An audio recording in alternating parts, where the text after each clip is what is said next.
안녕하십니까. 은생의 대표 박윤정 회사입니다. 오늘 이제 601강은요 2023년도에 대한 재무제표 중점 점검 사항인데, 이것이 이제 금융감독원에서 2022년 결산 감사에 대해서 이제 어떻게 판단할 것이냐, 이걸 이제 발표한 거예요. 그래서 이 중에서 이제 네 가지 항목을 중점으로 심사하겠다, 그런 얘기죠. 수익인식에 대한 진실성, 현금자산의 실제성, 금융자산의 손익을 잘 인식했느냐, 사업계획에 대해서 M&A를 잘 표시했느냐, 뭐 이런 얘기를 이제 얘기하는 것이죠.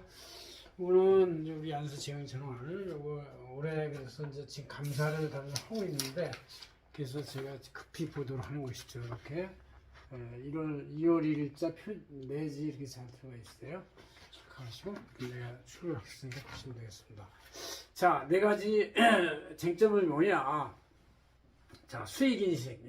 기업이라는 것은 항상 경영 활동을 하면서 수익이 바로 이제 결정적으로 중요한 것이죠. 이것을 제대로 진실하게 인식해야 한다, 그런 얘기죠. 수익인식의 어떤 모델에 따라서 인식 과정이 철저히 그 요건에 맞아야 되고, 그리고 맞는 것을 수익으로 인식하고 맞지 않는 것을 수익으로 인식 못한다, 뭐 이런 뜻이 있는 것이죠.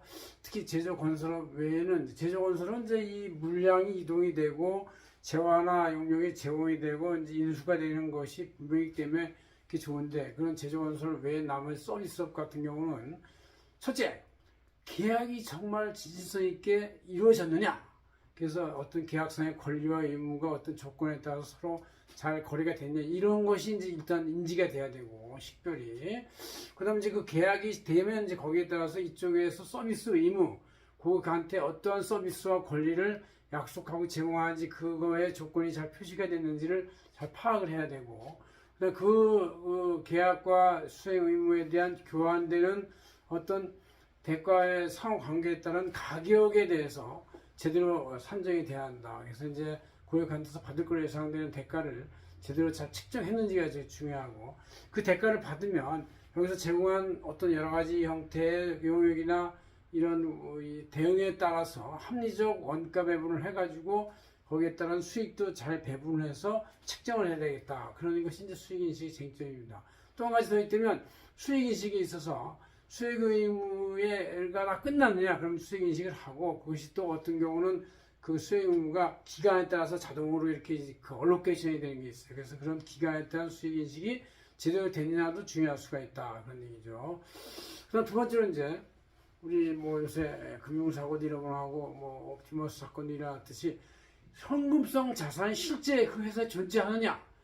누구나 견물생심이라고, 회사에 있는 직원들도 현금을 보면은 이게 물건으로 봐야 되고 그냥 기계로 봐야 되는데, 이 돈이네 이렇게 인식이 돼서, 물론 요새는 현금이 이렇게 돌아다니는 경우는 없죠. 다 금융예금의 계좌에서 계좌로 또 어떤 이제 온라인에서 이제 다 활동을 하지만, 어쨌든 현금성 자산을 자기가 나름대로 어떤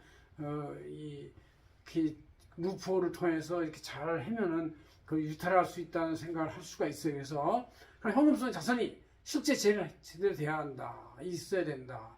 횡령이나 유용 어떤 거에 대해서 잘 방어를 할 수 있게 돼 있느냐, 이게 중요한 거예요. 그래서 현금성 자산에 대해서 기업 내부의 통제의 실효성이 잘 점검이 되는지 하고 되고, 현금성 자산 실제성을 검증해야 된다, 그런 얘기죠. 그 다음에 이제 두 번째로 사업 특성별로 현금 흐름표를 잘 영업하고 투자하고 재무활동별로 구분 표시하는 것이 중요하다, 이렇게 이제 보면 되겠습니다.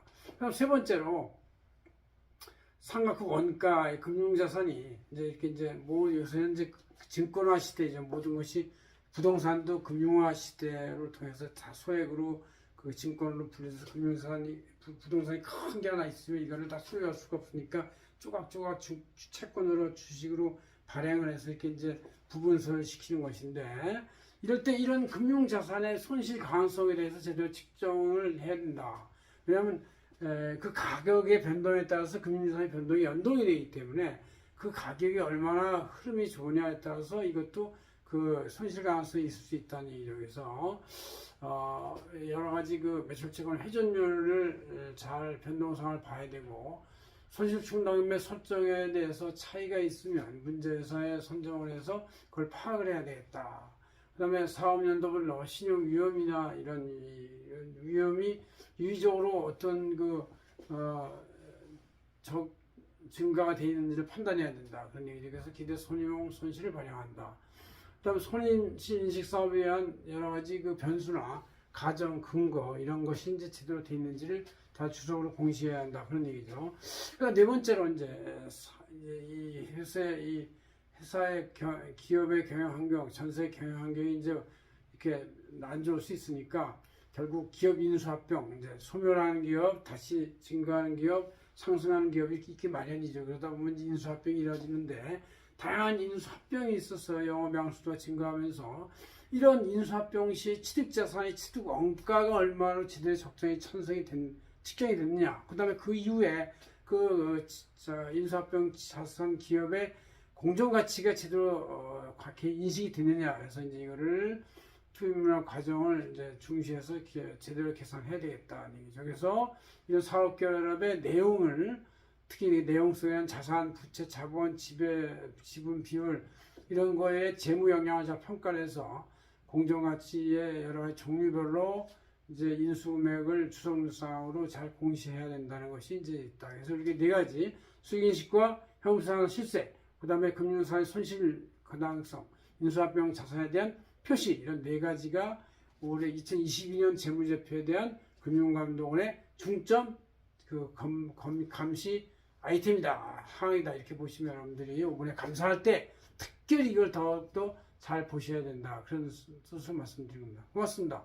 안세경 대표 황인종 회사였습니다.